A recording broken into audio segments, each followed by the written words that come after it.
What if I told you that the best version of Kyrie Irving throughout his career is when he's the number 2 guy playing in a small market with significantly less pressure to be the leader on a championship team? We saw it undoubtedly in the 2016 Cavs run where Kyrie was the Robin to LeBron's Batman. And we see it once again playing out here with Luka Doncic. There's a level of maturity that you're seeing from Kyrie. When Kyrie's career looked like it was flaming out is the times where he was the singular guy in Boston or the Nets before KD and James Harden arrived. In those instances, there were so many off-the-court distractions created by him because he not only felt like he needed to play games with the media to distract away from the expectations that they were justifiably putting on him, without the fear of having to shoulder the blame for each and every loss. You see some of the biggest shots in the NBA Finals and playoff history from Kyrie when he can play freely, and you see a maturity from him in not only taking a step back and deferring to Luka as the main star, but there's a certain level of grit that you see from Kyrie in these playoffs where he is putting just as much effort on the defensive side of the ball as he is on the offensive side. In his previous stops where he was the man, number 1 option, all eyes on him, you felt the time that he was forcing his game and was emotionally exhausted from the pressure. Not everybody's a number 1.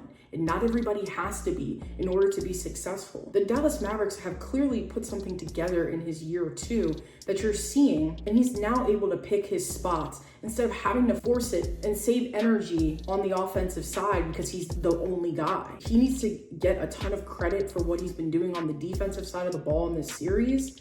Not only is he actively engaged, but he's actively also causing a ton of disruption and turnovers. It takes a lot of grit as a point guard to be playing great defense when it's not what you were expected to do when you were brought in. I see no lack of intensity anywhere on the floor. He's defending tough, even in mismatches off the screen, and he very clearly understands what his role and his identity is. And Kyrie, when he can get out of his mind and just play freely, is by far one of the best players in the world, and it's not even a question. If you're a true hoops fan, you gotta love what you're seeing from the Mavericks. In this next section, I'm gonna break down what I've seen in games 2 and 3 as the Mavericks just took a 2-1 lead over OKC.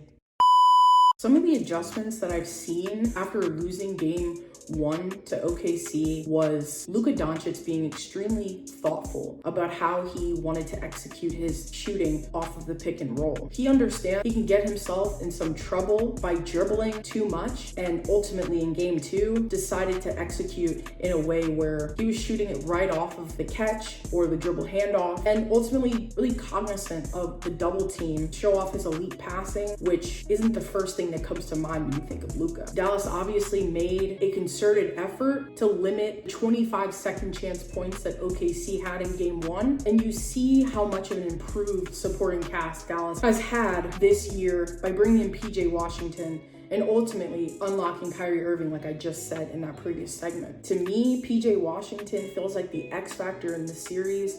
I heard some other people on podcasts like JJ Redick's talking about how Tim Hardaway Jr. might be able to single-handedly win you a game as a role player if he gets hot. But for me, the X factor is not going to be a guy who I can't count on and simply don't know when he's going to show up. PJ Washington is not in the national conversation for being one of the best players in the playoffs, but he is absolutely cleaning up and shooting the ball with an insane amount of confidence. And he essentially got lost in Charlotte all of those years. He's still a very young player, and for him to be hooping the way he is on such a big stage with no fear, it's hella impressive. It feels like OKC never really takes a bad possession for as young as they are, and they're of course never out of it because they are so talented and have a leader like SGA, but it was clear in game 3 that Dallas's bigs are way more athletic than anything OKC can consistently deal with, and significantly look like they're lacking lacking size when Holmgren steps away from the basket, which he of course loves to shoot those threes. They have absolutely no answer for Gafford or Lively. Josh Giddey isn't going to be a sufficient answer for the athleticism of those guys. I think at times Dallas getting lost and sleeping on some pick and rolls, but with the free-flowing offense and big playability from Kyrie Irving, Dallas has comfortably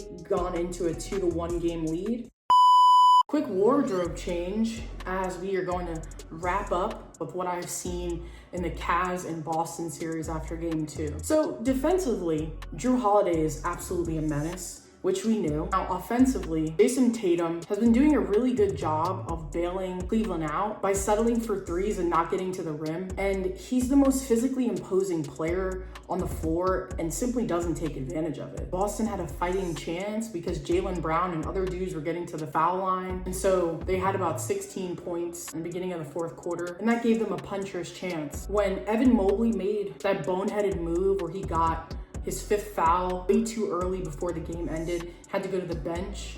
The Cavs had a significant lead, and you thought when Tristan Thompson was coming in, they were going to easily relinquish that. In the previous instances in the game, they went small when Mobley was out and were punished by that. Bringing Tristan Thompson brought in some much needed rebounding and incredible athleticism for a guy his size and age on the perimeter, regardless of what position it is. He's got a comparable motor to Mobley, and what gave them the lead was the nice 2-man game that they quickly settled into in the half court with Karis LeVert and Evan Mobley, who is so dangerous with his length and short area quickness. You also saw that with Donovan Mitchell and how imposing Mobley can be getting downhill after the pick and roll. Before Mobley went out, you basically just had Al Horford to defend Mobley. So Boston missing Porzingis is fine, essentially, until Jarrett Allen comes back. Then they have a major problem. It was clear at times that Al Horford was just overwhelmed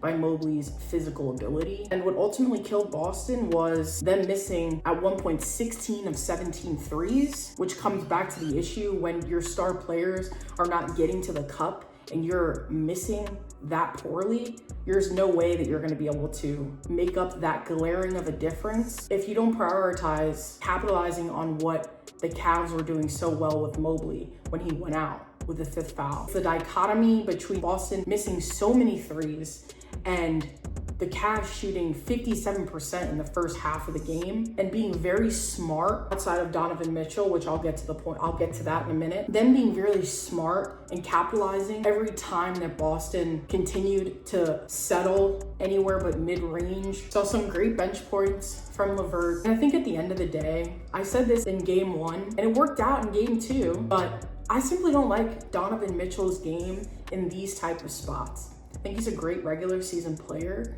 but I've never been a believer in isolation game taking you to a championship. Listen, luckily he had 6 assists to Garland, who is a much more natural point guard and distributor and gets the ball out to the rest of the team and consistently can score when he's called on. But the Donovan Mitchell issue for me is going to be the similarity that it has to Russell Westbrook's game as he's gotten older in his career. If you rely solely as a guard on your athleticism and these low percentage shots that you can make in your early 20s, it's not a recipe for long-term success. And I think as explosive as Donovan can be and as crafty as he can be is just as poor of a decision maker he is in late games. If the shot falls, it falls and it's beautiful and it's a great narrative. But if he has an off night, he doesn't have a changeup. He doesn't have the ability to step back and distribute and say, it's good tonight, I don't have it.